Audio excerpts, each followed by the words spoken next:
Hey guys, welcome back to my channel. और मेरे channel पे मेरी वीडियो में आपका बहुत सारा स्वागत है। और आज मैं लेकर आई हूँ आपके लिए एक और दिन का डेली व्लॉग। और नाश्ते में सुबह मैंने बनाया था चना और साथ में कॉफ़ी। और उधर अभी आपने देखा कि मम्मी अपना योगा कर रही थी। सुबह नाश्ते में चना एक हेल्दी और अच्छा ऑप्शन होता है। और अगर साथ में बढ़िया सी कॉफ़ी भी रहे तो और ज़्यादा मज़ा आ जाता है। तो सुबह सुबह मैंने कॉफ़ी पी, चना खाया नाश्ते में और पापा मम्मी को भी खिलाया। और इसके ऊपर ना हम लोग जब चना खाते हैं ना तो हम लोग इसके ऊपर मुरमुरे भी डाल के खाते हैं। देखिएगा आप अपने उसमें, मेरे और अपने में पापा ये मुरमुरे डाल रहे हैं। आप भी इस तरीके से चने कभी बनाइए ना तो मुरमुरे डाल के बनाइएगा। सच में इस मतलब बनाइएगा नहीं, खाइएगा और इसका टेस्ट ना बहुत अच्छा हो जाता है फिर। और नाश्ता वाश्ता करने के बाद फिर मम्मी का रखा हुआ था एक पार्सल जो कि हम लोगों ने मिंत्रा से मंगवाया था। तो उसके बाद हम लोगों ने फिर ये पार्सल ओपन करके देखा कि इसमें क्या आया है। तो वैसे तो मुझे पता था कि इसमें क्या आया है, पर कैसा आया है बेसिकली ये देखना था। तो मम्मी का सामान था तो मैंने सोचा कि इसको मम्मी ही ओपन करें। तो आप देख सकते हैं इसमें से क्या निकला है। इसमें से निकली है वुलन नाइटी। और ये नाइटी मैंने मिंत्रा से परचेज़ की थी और इसका प्राइस मुझे पड़ा था 1200 रुपीज़। और आप देख सकते हैं इसका कलर कितना प्यारा सा है और बहुत ही सुंदर सी ना इस पर एम्ब्रॉयडरी भी की है। पर इसका ये फैब्रिक की क्वालिटी पता नहीं क्यों मेरे को उतनी बढ़िया नहीं लग रही थी। मतलब विंटर के लिए थोड़ा थिक फैब्रिक हो तो ज़्यादा अच्छा रहता है। और इसके पहले कि जो भी नाइटी मम्मी के पास है ना ऑफ़लाइन मार्केट से ख़रीदी हुई, उसके फैब्रिक काफ़ी अच्छे और थिक रहते हैं। पर ये वाली नाइटी की थिक फैब्रिक नहीं थी, पर ओके ओके था। इसके बाद फिर जब मैं बाहर निकली तो मैंने देखा कि धान कट के आ गया था और ट्रक से धान गिर रहा था, आप देख सकते हैं। और अभी आप देखो ना, ये ऐसे झटका दे दे के बार बार ट्रक को आगे बढ़ा रहा है। ट्रक नहीं है, ये ट्रॉली है। ट्रॉली से धान गिर रहा है और इसमें से पूरा धान अच्छे से गिर जाए ना, इसलिए उसको झटका दे दे के आगे बढ़ाते हैं। और पूरा धान जब आ गया खेतों में से तो फिर इसके बाद ये लोग धान को फैला रहे हैं। आप देख सकते हो उधर भी अभी पीछे एक ढेरी थी और इतना तो धान ऑलरेडी फैल चुका है। और बाकी का भी धान अभी ये लोग धीरे धीरे फैलाएंगे। और मैं ये धान अपने हाथों में लेके देख रही थी कि धान कैसा है। तो काका मुझे बता रहे थे कि धान ना पूरा फूट गया है। तो फूट गया है का मतलब हमें तो समझ नहीं आया है क्या होता है फूट गया। तो मैं चाचा कह रही हूँ, काका से मैं पूछ रही थी कि फूट जाने का क्या मतलब है। मतलब फूट गया है धान तो ये अच्छा है या फिर खराबी है। तो फिर काका ने मुझे बताया कि नहीं, धान फूट गया है तो मतलब कि ये बहुत अच्छा है। फिर इसके बाद हमारे ये जुगल काका हैं जो कि धान को चला रहे थे। जैसे हम घरों में कोई छोटी मोटी चीज़ें फैलाते हैं ना धूप लगने के लिए, तो उसको हाथ से फेरते रहना पड़ता है ताकि अच्छे से उसमें धूप लगे। वैसे ही ये जो धान फैला है ना, इसको भी जो है फेरा जाता है। तो ये इतना ज़्यादा रहता है कि आप इसको हाथ से फेर नहीं सकते हैं, इसलिए मजबूरी होती है कि इसमें पैर डाल करके चला जाता है। और वो भी इसकी लेयर ना आपको देखने में लग रहा होगा कि पतला सा अंदर है ये, ठंडा ठंडा है। पर ये काफ़ी मोटी लेयर थी। और आप देखो मैं इसमें चल भी नहीं पा रही हूँ कायदे से। हम तो गहरा चल भी है नहीं ये। पा रहे थे। हमको लगा दूर तो से देख के पतला हमको पतला लगा कि ये परत तो बड़ा होगा, आसान है पर और चलने बड़ा में दिक्कत मज़ेदार हो रहा काम है, है, चलो गहरा हम भी है। करते हैं। पर मेरा पैर उसमें पूरा एक तो नीचे ही नहीं क्या जा बन रहा था जाएगा? और जितना जा रहा था ना उतने हाँ। पे भी मेरे से तो नहीं चला जा रहा था भाई। अगर फिर मैंने हाथ डाल के इसमें देखा कि इसकी गहराई कितनी है। तो अभी आप देखो मेरा हाथ कहाँ तक घुसता चला जा रहा है, ये देखो। मतलब मेरी चूड़ियाँ ऊपर मैंने जितनी टाइट की थी ना कलाई तक, वहाँ तक पूरा हाथ अंदर घुस गया था मेरा। लेकिन फिर भी मैं फ्लोर को टच नहीं कर पा रही थी, मतलब कि इतनी मोटी लेयर उसमें बिछी थी। और फिर सब देख दाख के मैं वापस अंदर आ गई। अंदर आने के थोड़ी देर ही बाद मेरा और भी पार्सल आया। मेरा पार्सल तो नहीं था, ये सारा काफी मम्मी ढेर का ही सारा पार्सल सामान ले था। आए भैया। तो पार्सल लेके पार्सल वाले भैया आ गए। ओटीपी वगैरह भी चाहिए कि बस ऐसे ही? पार्सल पिक करने के बाद फिर मैं आ गई अंदर और अंदर मैंने चलाई मशीन। और मशीन चलाते समय ना गाइस एक चीज़ का ध्यान रखना चाहिए कि बहुत सारे लोग होते हैं ना उसमें मशीन में कपड़े डालते जाते हैं एंड फिर मशीन को चला देते हैं, पर ऐसा नहीं करना चाहिए। जब हम लोग मशीन चलाते हैं तो एक बार सारे कपड़ों को बाहर निकाल के चेक कर लेना चाहिए कि कोई ऐसा कपड़ा तो उसमें नहीं पड़ा है जो कि कलर छोड़ता हो। अब इसके लिए बहुत सारे लोग कहेंगे कि हमें क्या पता कौन सा कपड़ा कलर छोड़ने वाला है। तो इसको आप ऐसे पता कर सकते हैं कि जो भी आप नया कपड़ा धुलने वाले हैं फर्स्ट टाइम, तो आप उसको पहले अलग से थोड़ा सा वॉश करके देख लीजिए, तो आपको पता चल जाएगा कि वो कलर छोड़ रहा है या नहीं छोड़ रहा है। और जो पुराने कपड़े हैं वो तो आपको पता ही होगा कि कलर नहीं छोड़ते हैं।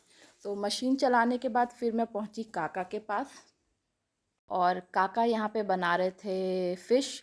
और उन्होंने एक प्लेट फ़िश मुझे फ्राई की हुई पकड़ाई, बोला कि आप लोग ले जाइए इसे अंदर खाइए। और आप देख सकते हैं ये फ़िश का मूड़ा है जो कि आँख नहीं निकली है, तो मैं पूछ रही थी काका से कि इसकी आँख निकलेगी नहीं निकलेगी। टोटल 3 फ़िश कटी थी बड़ी वाली, जिस तो इसलिए 3 मूड़े भी थे इसके।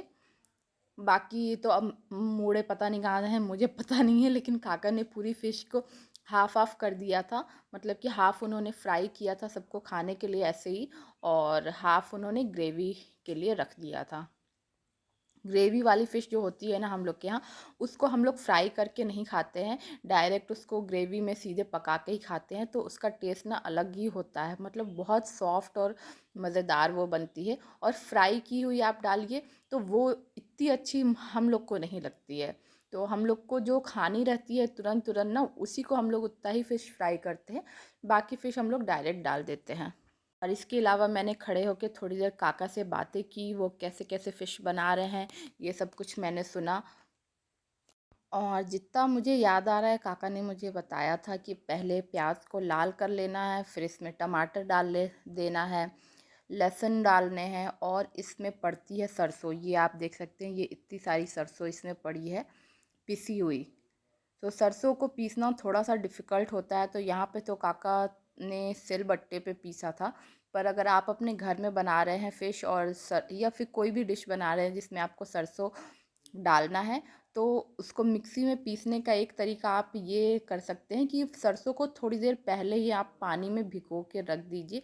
तो भीगी हुई सरसों ना थोड़ी इजी हो जाती है मिक्सी में पीसना, अदरवाइज़ वो पिसती नहीं है। तो काका ने यहाँ पे बहुत अच्छे से टेस्टी वाली फ़िश बनाई, और इसकी ग्रेवी जब ये बना रहे थे ना, तो देख देख के उस टाइम नहीं, अभी भी वीडियो में देख देख के मेरे मुंह में तो पानी आ रहा है। जबकि आज भी घर में मटन बन रहा है, जब मैं ये वीडियो रिकॉर्ड कर रही थी उसके बाद भी ये फ़िश देख के और इसकी ग्रेवी देख के मेरे मुंह में पानी आ रहा है। इतनी टेस्टी वाली एक दिन फ़िश बनी थी।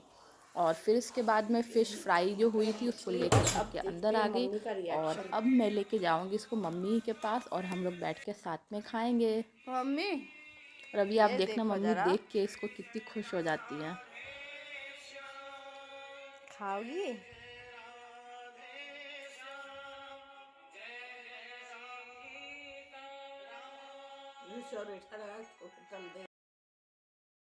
अब ना गाइस मैं जो पीसेस आपको दिखा रही हूँ इसको पता है क्या कहते हैं, इसको कहते हैं पेटी। और फिश का सबसे बेस्ट जो पार्ट होता है, जो सबसे बेस्ट पार्ट होता है फिश का, वो होता है पेटी। पेटी ना टेस्ट में भी बहुत अच्छी होती है, और इसके साथ ही इसमें जो कांटे होते हैं वो सब बड़े बड़े कांटे होते हैं, तो आपको खाना बहुत इजी होता है। और अगर आपकी फ़िश बड़े साइज़ की है तो फिर तो आपका ना एक बार में ही सारी फ़िश निकल आएगी। देखो आप जैसे देखना, भी मैं निकालूंगी। ये देख सकते हैं आप मैं कितनी इजी से मतलब खाई हूँ, बिल्कुल भी इसमें मुझे दिक्कत नहीं है, और एक बार में सारे इसके कांटे निकल आए हैं। तो जो लोग भी जी नया नया फ़िश खाना स्टार्ट किए हैं, जिनको फ़िश नहीं खाने आता है, तो आप पेटी खाइएगा। पेटी आपको टेस्टी भी लगेगी, और कांटे निकालने में भी आपको उसमें से बिल्कुल दिक्कत नहीं होगी। देखो आप में कैसे एक बार में मुंह में से मैंने कांटे निकाल लिए। और यही फ़िश को खाने का सही तरीका होता है कि आप दांतों से कांटे पकड़ के निकाल दीजिए।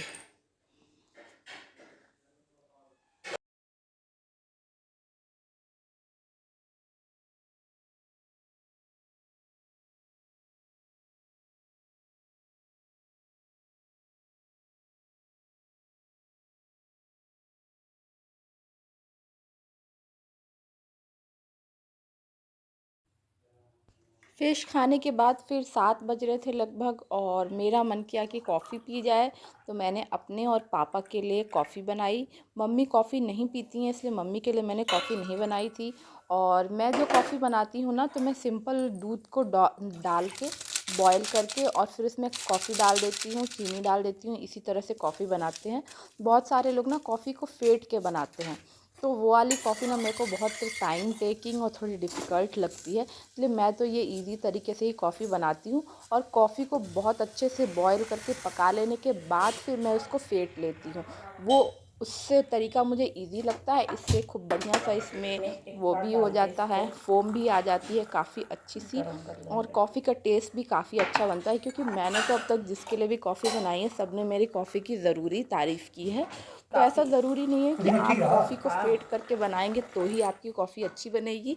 आप इस तरीके से भी कॉफ़ी बनाइए, काफ़ी इजी होता है, जल्दी बनता है और टेस्टी भी बनता है। सो कॉफ़ी बना के मैं फिर अब ले जा रही हूँ अपने और पापा के लिए। घड़ी में 7:30 बज रहे हैं ऑलमोस्ट, देख सकते हो आप।